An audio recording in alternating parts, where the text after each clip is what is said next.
चुके हैं। जनजातीय समुदाय के प्रति प्लीज प्लीज प्लीज आपको नफरत भी दिखाई दी है प्लीज। और हमारे जनजातीय समाज के प्रति उनकी सोच क्या है। देखिए, सदन के तरीके से चलेगा। आप लोग बोले थे, सबने सुना था, कोई डिस्टर्बेंस नहीं हो। नो, गलत। लेकिन जब इस प्रकार की बातें टीवी के सामने कही गई तो भीतर पड़ा हुआ जो नफरत का भाव था, जो सच, वो बाहर आके ही रह गया। ये खुशी है।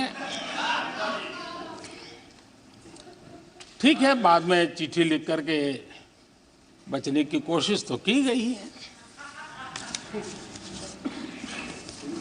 माननीय अध्यक्ष जी, जब राष्ट्रपति जी के भाषण पर चर्चा मैं सुन रहा था तो मुझे लगा कि बहुत सी बातों को मौन रह कर भी स्वीकार किया गया है। यानी एक प्रकार से सबके भाषण में सुनता था तब लगा कि राष्ट्रपति जी के भाषण के प्रति किसी को इतराज नहीं है, किसी ने उसकी आलोचना नहीं की। भाषण की हर बात, अब देखिए क्या कहा है राष्ट्रपति जी ने, मैं उन्हीं के शब्द कोट करता हूं। राष्ट्रपति जी ने अपने भाषण में कहा था, जो भारत कभी अपनी अधिकांश समस्याओं के समाधान के लिए दूसरों पर निर्भर था, वही आज दुनिया की समस्याओं के समाधान का माध्यम बन रहा है। राष्ट्रपति जी ने यह भी कहा था, जिन मूल सुविधाओं के लिए देश की एक बड़ी आबादी ने दशकों तक इंतजार किया, वे इन वर्षों में उसे मिली है। बड़े बड़े घोटालों, सरकारी योजनाओं में भ्रष्टाचार की जिन समस्याओं से देश मुक्ति चाहता था, वह मुक्ति अब देश को मिल रही है। पॉलिसी पैरालिसिस की चर्चा से बाहर आकर आज देश और देश की पहचान तेज विकास और दूरगामी दृष्टि से लिए गए फैसलों के लिए हो रही है। ये पैराग्राफ जो मैं पढ़ रहा हूं, वो राष्ट्रपति जी के भाषण के पैराग्राफ को मैं कोट कर रहा हूं। और मुझे आशंका थी कि ऐसी बातों पर यहां जरूर इतराज करने वाले तो कुछ लोग निकलेंगे, वो विरोध करेंगे, ऐसा कैसे बोल सकते हैं राष्ट्रपति। लेकिन मुझे खुशी है, किसी ने विरोध नहीं किया, सबने स्वीकार किया, सबने स्वीकार किया। और माननीय अध्यक्ष जी, मैं 140 करोड़ देशवासियों का आभारी हूं कि सबके प्रयास के परिणाम आज इन सारी बातों को पूरे सदन में स्वीकृति मिली है। इससे बड़ा गौरव का विषय क्या हो सकता है। आदरणीय अध्यक्ष जी, सदन में हंसी मजाक, टीका टिप्पणी, नोक-झोंक, ये तो होता रहता है। लेकिन ये नहीं भूलना चाहिए कि आज राष्ट्र के रूप में गौरवपूर्ण अवसर हमारे सामने खड़े हैं। गौरव के क्षण हम जी रहे हैं।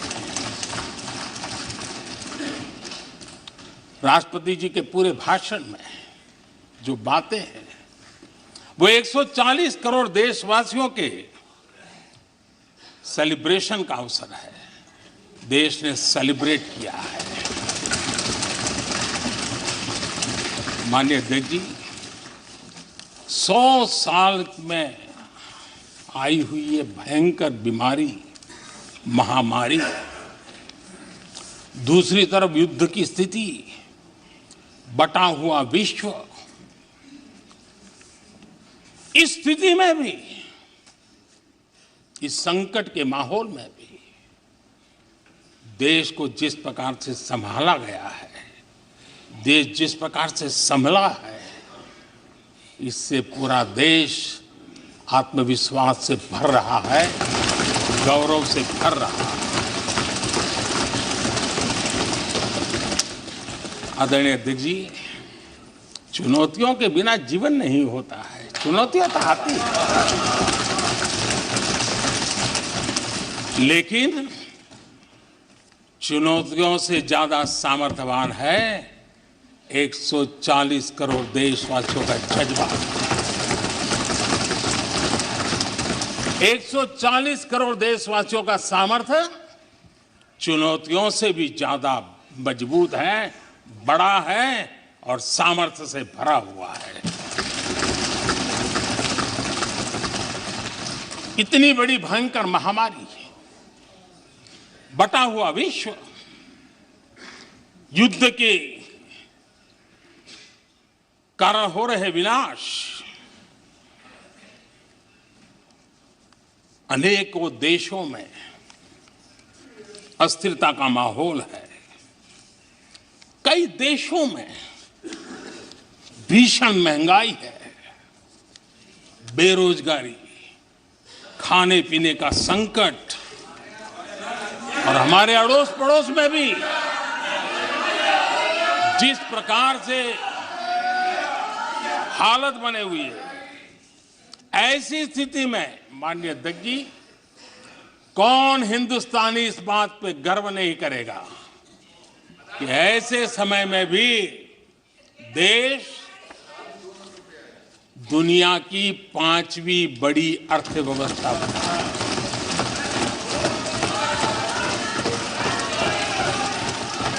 आज पूरे विश्व में भारत को लेकर के पॉजिटिविटी है, एक आशा है, भरोसा है।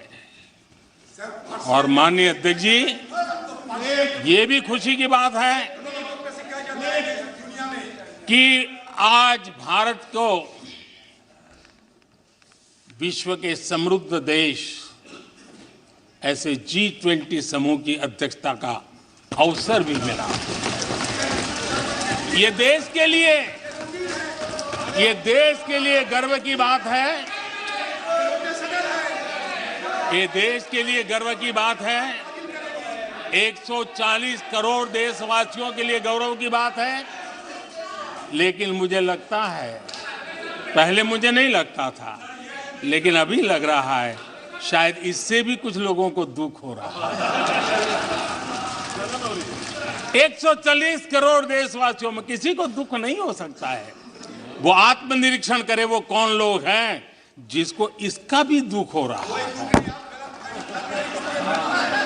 माननीय अध्यक्ष जी,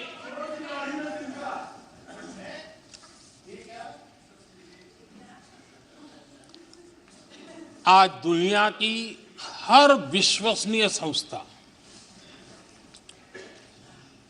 सारे एक्सपर्ट्स जो वैश्विक प्रवाहों को बहुत गहराई से अध्ययन करते हैं, जो भविष्य का अच्छे से अनुमान भी लगा सकते हैं, उन सबको आज भारत के प्रति बहुत आशा है, विश्वास है और बहुत एक मात्रा में उमंग भी है। और आखिर ये सब क्यों? ऐसे ही तो नहीं है।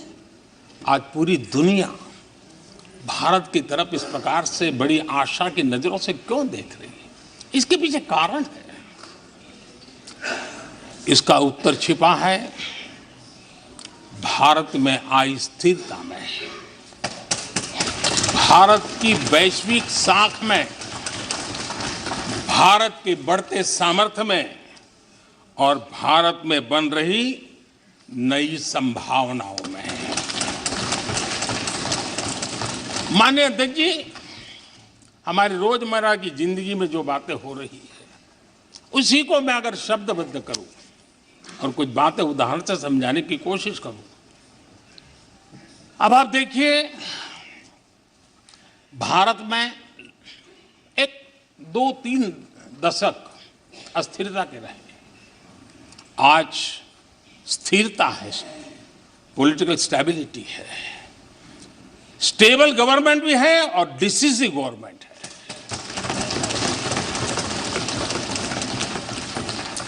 और उसका भरोसा स्वाभाविक होता है। एक निर्णायक सरकार, एक पूर्ण बहुमत से चलने वाली सरकार, वो राष्ट्र हित में फैसले लेने का सामर्थ्य रखती है। और ये वो सरकार है, रिफॉर्म आउट ऑफ कंपल्सन नहीं, रिफॉर्म आउट ऑफ कन्विक्शन हो रहे हैं।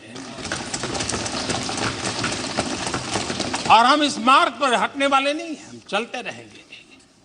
देश को समय की मांग के अनुसार जो चाहिए वो देते रहेंगे। माननीय अध्यक्ष जी, एक और उदाहरण की तरफ मैं जाना चाहूंगा। इस कोरोना काल में मेड इन इंडिया वैक्सीन तैयार हुई। भारत ने दुनिया का सबसे बड़ा वैक्सीनेशन अभियान चलाया और इतना ही नहीं, अपने करोड़ों नागरिकों को मुफ्त वैक्सीन के टीके लगाए। इतना ही नहीं, 150 से ज्यादा देशों को इस संकट के समय हमने जहां जरूरत थी वहां दवाई पहुंचाई, जहां जरूरत थी वहां वैक्सीन पहुंचाई। और आज विश्व के कई देश हैं जो भारत के विषय में इस बात पर बड़े गौरव से विश्व के मंच पर धन्यवाद करते हैं, भारत का गौरवगान करते हैं। उसी प्रकार से तीसरे एक पहलू की तरफ ध्यान देता हूं। इसी संकट काल में आज भारत का डिजिटल इंफ्रास्ट्रक्चर, जिस तेजी से डिजिटल इंफ्रास्ट्रक्चर ने अपनी ताकत दिखाई है, एक आधुनिकता की तरफ बदलाव किया है, पूरा विश्व इसका अध्ययन कर रहा है।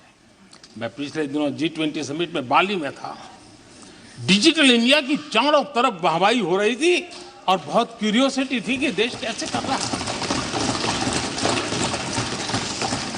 कोरोना काल में दुनिया के बड़े बड़े देश, समृद्ध देश, अपने नागरिकों को आर्थिक मदद पहुंचाना चाहते थे, नोटें छापते थे, बांटते थे, लेकिन बांट नहीं पाते थे।